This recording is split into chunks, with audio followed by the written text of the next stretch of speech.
Hello kids, today is story day, so I want you guys to go grab your reading books and get them opened up to our story of the day, which starts on page 142.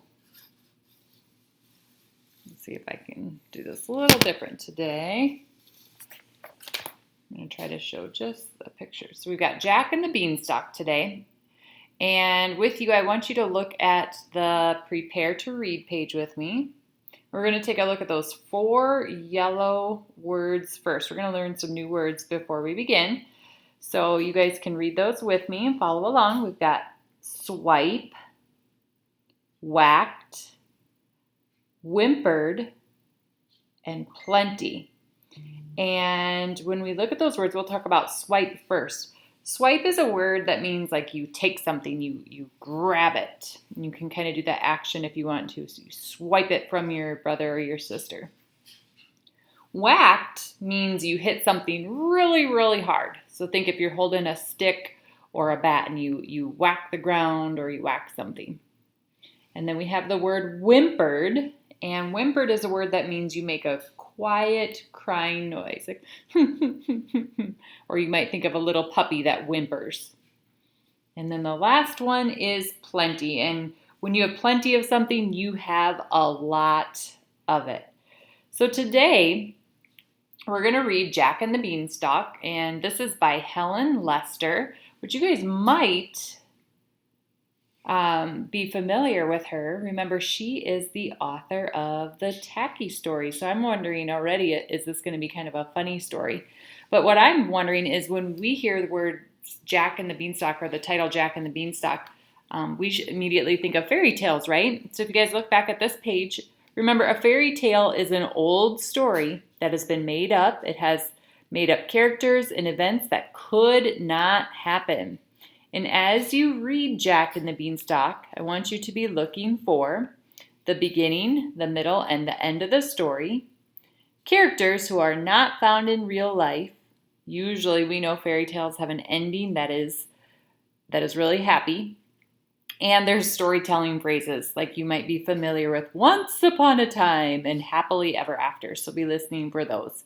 And today our focus is going to be retelling the story. So as you read, retell the story. I want you to use your own words to tell what would happen at the beginning, the middle, and the end of the story. So by the end, you should be able to turn and tell your mom or your dad or a brother or sister or grandma or grandpa first, next, then, and last in your own words to show that you have a really good understanding of the story. So go ahead, find a cozy spot, and you guys can follow along with me in your own story. So we have Jack and the Beanstalk by Helen Lester.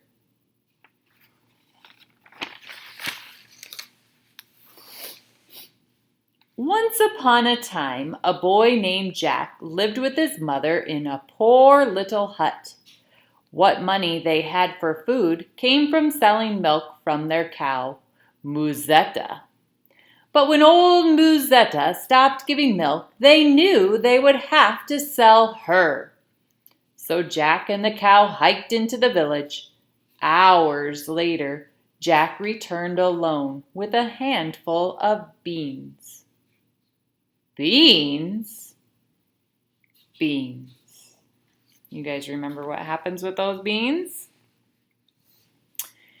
"You've got to be kidding me," yelled Jack's mother. "You were supposed to sell Musetta for money. Beans can't buy food."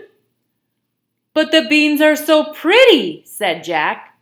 "This is a mess." Sighed his mother.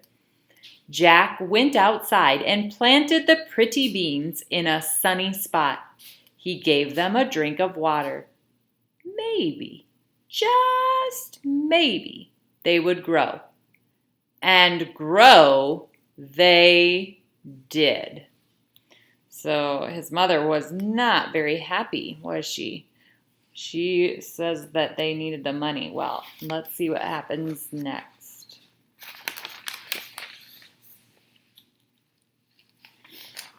Overnight, the seeds had sprouted, By morning, they had wound into a beautiful beanstalk. Look how big it is. The house is way down here. How did it grow so fast? Wondered Jack. It had grown up, up, up, and out of sight beyond the clouds. Wow-wee! Exclaimed Jack. Being a curious lad, he simply had to climb it. Where would the beanstalk lead? He went up and up, higher and higher, until he went beyond the clouds. Ta-da! Jack gazed upon an enormous castle. He saw some creepy-looking signs, too.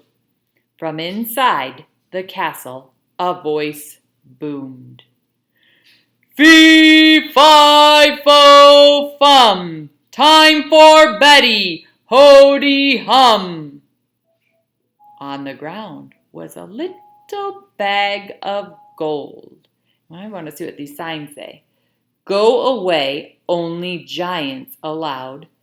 Beware large, hungry beings. And there you can see on the ground is the little bag of gold.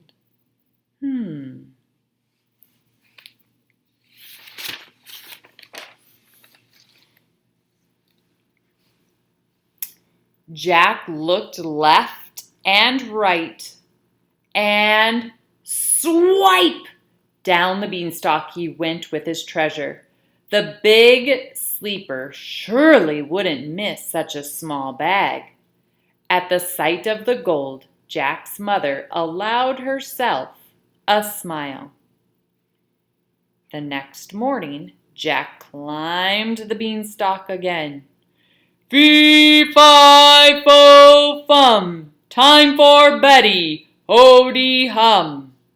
Good timing, thought Jack, and this time he helped himself to a goose who was very busy laying golden eggs. At the sight of the busy goose cranking out golden eggs, Jack's mother allowed herself a giggle. Think she's happy? I wonder what her giggle means. Maybe she's happy because he's bringing home money and now a golden goose.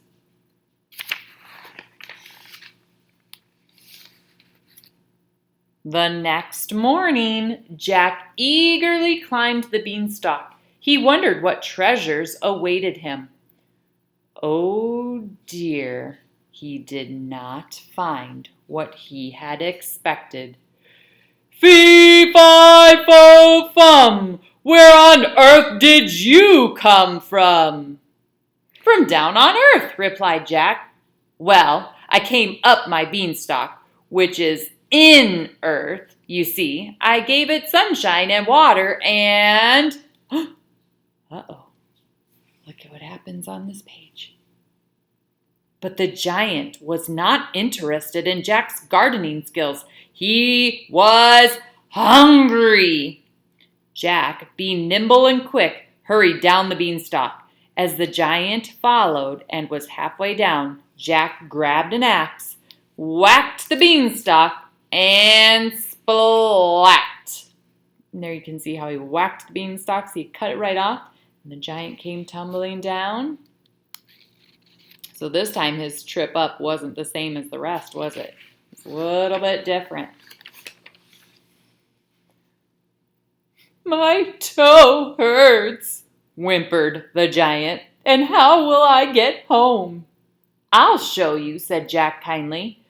First, he showed the giant how to water the beanstalk. Together they cared for the plant. It grew up and up beyond the clouds. Now the giant could climb home, and Jack bought Musetta back.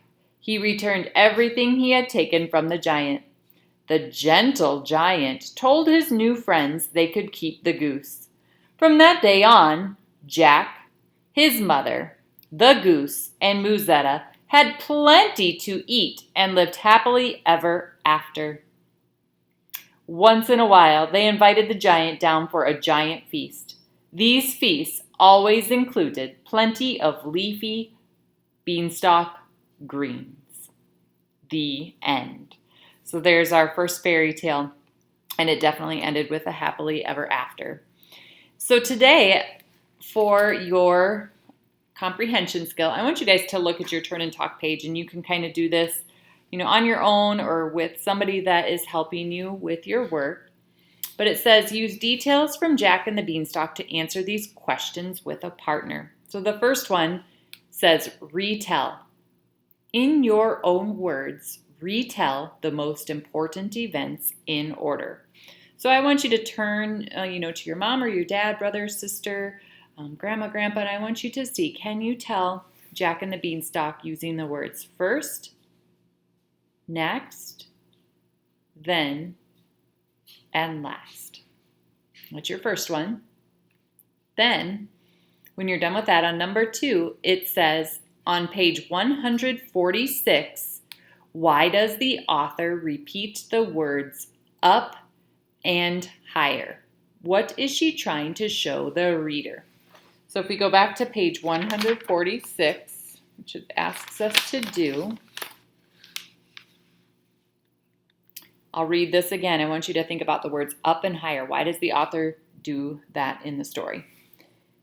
How did it grow so fast, wondered Jack. It had grown up, up, up, and out of sight beyond the clouds. Wowee! Exclaimed Jack. Being a curious lad, he simply had to climb it.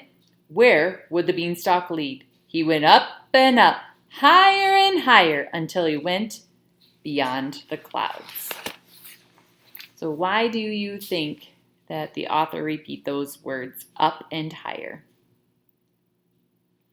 And number 3, how do you think Jack felt when he first saw the giant? Then, how do his feelings change? Use details from the text and pictures to explain your answer. So as you're thinking about that question, think back to the beginning of the story. How did Jack feel about the giant at first? And then as the story moved along, how do his feelings change? I hope you enjoyed this story.